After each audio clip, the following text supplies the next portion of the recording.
Kia ora tātou katoa, ko Amos Mann, toko ingoa, nau mai, haere mai, ki te au, The Current.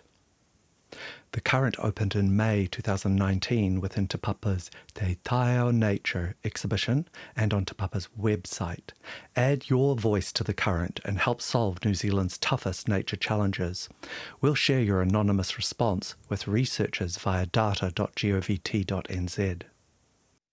The Current is a forum aiming to collect and reflect diverse opinion that could spark real-world change. The Current is a participatory museum open data project. It's been running for over 2.5 years. It's received over 100,000 responses to more than 12 different topic questions, many developed in partnership with government organisations and NGOs. The Current can be seen to sit within Te Papa's goal and mandate to be a forum for the nation and to hold important conversations. And today I'm sharing some approaches to the analysis of visitor response data from the Current. And as well, we're really keen to hear from those interested in the Current and especially those interested in using the data creatively. We're at a point now where we're beginning to explore ways to close the loop and share visitor responses back with our audiences. And we've been really inspired by some of the more creative approaches taken for analysis. It's important to note that for a number of reasons, taken on its own, the data is not to be considered statistically representative. And as well, we're seeing that about 10 to 20% of comments are trolling comments, so the data is very noisy in some areas. Now I'd like to share 4 different approaches to data analysis and the beginnings of some potential findings. I'm going to run through the findings very quickly and I'll link to the more full analysis on the last slide. First up, here's my quantitative analysis for petrol cars should be banned by 2030. How do you feel about this idea? Over 80% of responses were either excited or hopeful.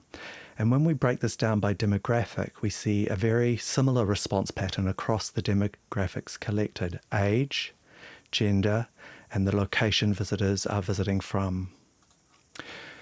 We asked those visiting from somewhere in New Zealand to identify as living either in a city, town, or rural location. For this topic question, we expected to see a large difference on geographic location type, but we didn't really. The differences are quite subtle. There is a very small spike for rural on worried and angry, and there's a wee bit of a rise on excited for those from cities, but otherwise pretty even.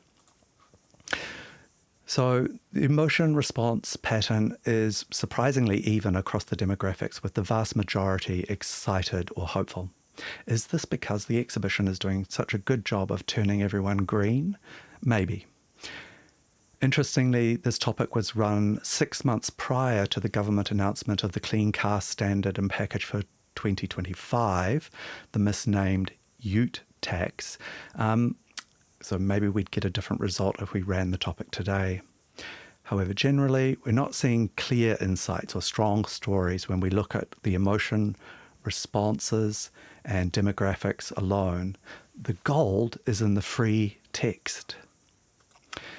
The second analysis approach to share is from Manaki Whenua Landcare. They applied the widely used Nature Futures framework to analyse how people express their relationship with nature.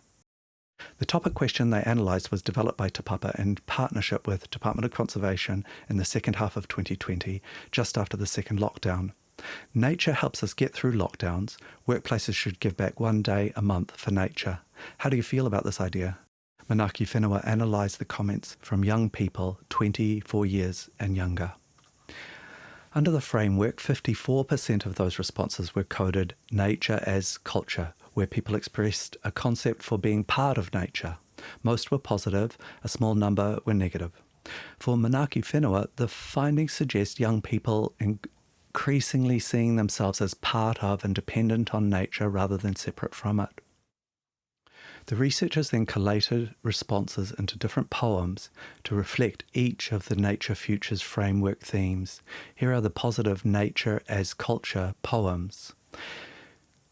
Give back and connect with nature and support the mana and the mauri of our whenua and our individual, collective hauora.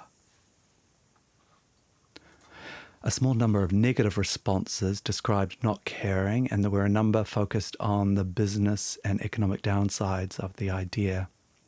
Who will pay for this? Small businesses need support to be able to offer this during hard times. Business owners need mental health support, adds financial stress. Who will pay employee wages? Unemployed can do it. The third analysis to share is from Caitlin McLean, Masters of Science Communication intern. Caitlin worked with Te Papa scientists to develop the topic question: to control wasps in Aotearoa, New Zealand, we should consider using gene editing instead of poison. This ran for 6 weeks over this past summer. Here are the resulting emotion responses, with about 65% excited or hopeful. That's about 20% less than we're excited and hopeful about banning all petrol cars. Caitlin used natural groupings of alike comments. She found a bit of a spectrum from comments focused on trust in science, through to comments that focused on protecting nature, through to positive comments about reducing poisons, and through to concerns about the unintended consequences of gene editing. Caitlin took a bit of a deep dive into the trust in science comments. This is because they were closely linked to her wider area of study. Here you can see a trust in science spike in the 25 to 44-year-old age group and in the male responses for trust in science. Caitlin then turned to artificial intelligence.